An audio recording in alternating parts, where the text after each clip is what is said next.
Hi, it's Pastor Trish, and it is Thursday evening, August 6th, and we are on Psalm 48. As I was reflecting on this psalm earlier today, I found myself, unfortunately, turning it into a psalm of lament rather than a song of praise. And I didn't necessarily want to do that, but did want to share my thoughts with you. This is a psalm of celebration of Zion, the city of Zion. It talks about God being present in the midst of us. And maybe what I'll do first is read the psalm and then let you know what I was thinking about a little bit. So let's hear this psalm, Psalm 47. Excuse me, Psalm 48. In the city belonging to our God, the Lord is great and so worthy of praise.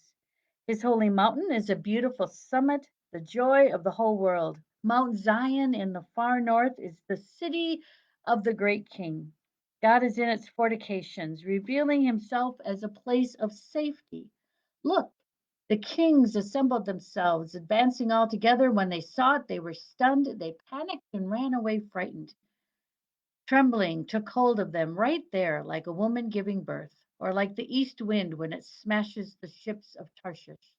Just like we had heard, now we've seen it for ourselves. In the city of the Lord of heavenly forces, in the city of our God, may God make it secure forever. We dwell on your faithful love, God, in your temple.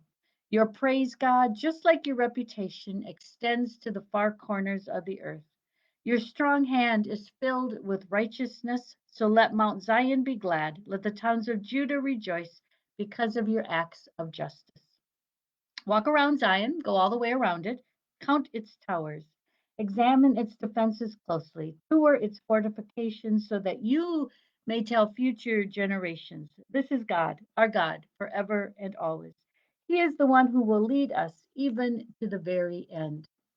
You know, in those times, people's understanding of where God was present, of course, was in the temple. And we have the holy city of Jerusalem and that imagery. And so people then and even yet today, of course, but would flock to Jerusalem and go to Jerusalem during times of festival and celebration. But to be able to be there was to be in the most holy place. Perhaps I've talked about this before. Jerusalem was like the thin place where heaven and earth would meet. And so that's where they felt that God was present and God was dwelling in the temple.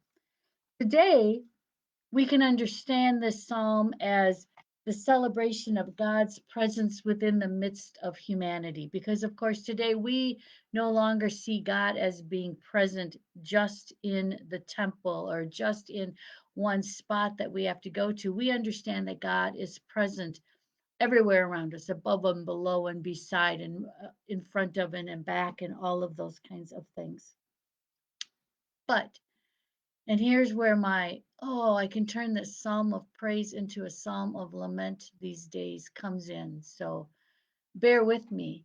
There is still something I think many of us understand about sanctuary, about a church that evokes God's presence for us perhaps more carefully or more deeply than in other places.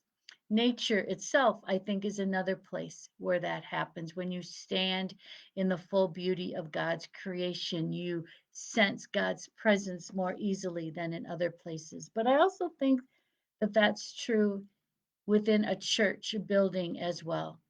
And my lament is I know that in the vast majority of situations, our churches are not open for us to be present in and worshiping in these days, correct? And even when it is, it's not necessarily seen as a place of safety and refuge simply because of the virus. Um, and so that's what I found myself lamenting today. I've heard people talk about how much they miss their church building and being there. I've heard pastors, I hate to say it, but often it feels like issue complaints because their parishioners want so badly to be worshiping in person again. And as I spent time thinking about this psalm, I began to think about I get that. Why people want to be back in the building because the building sometimes brings us closer to God. We feel to be more in God's presence in the building. And so I think that that's something that is okay to lament when we can't necessarily have that these days, or if we do have opportunity to be in our building, we have to do it very carefully with lots of extra precautions. And again, it might take away some of that holiness. But we know it too, it's only for a time. And so, just as it was for the ancient Israelites, for whom a trip to Jerusalem and to the walls of the temple was a holy and sacred time that they didn't get to do very often, so it is true for us. This time as well will pass, and the day will come again when our churches will be flung wide open, and we will all be able to be in the sanctuary, sitting shoulder to shoulder and proclaiming our praises to God out loud in word and especially in song. Maybe not for today, and so we can lament it for today, but we recognize that that place is still there and that one day we will again be able to do those kinds of things. In the meantime, we find our other places of sanctuary.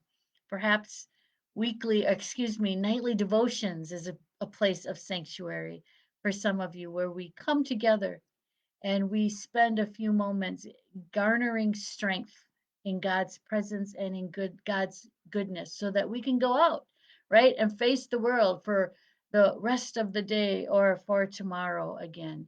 Where we go out where we sometimes have difficulty seeing God's presence. We gather together in places and times of devotion in nature, whatever that might be for you. And perhaps there's several ways in which you do that.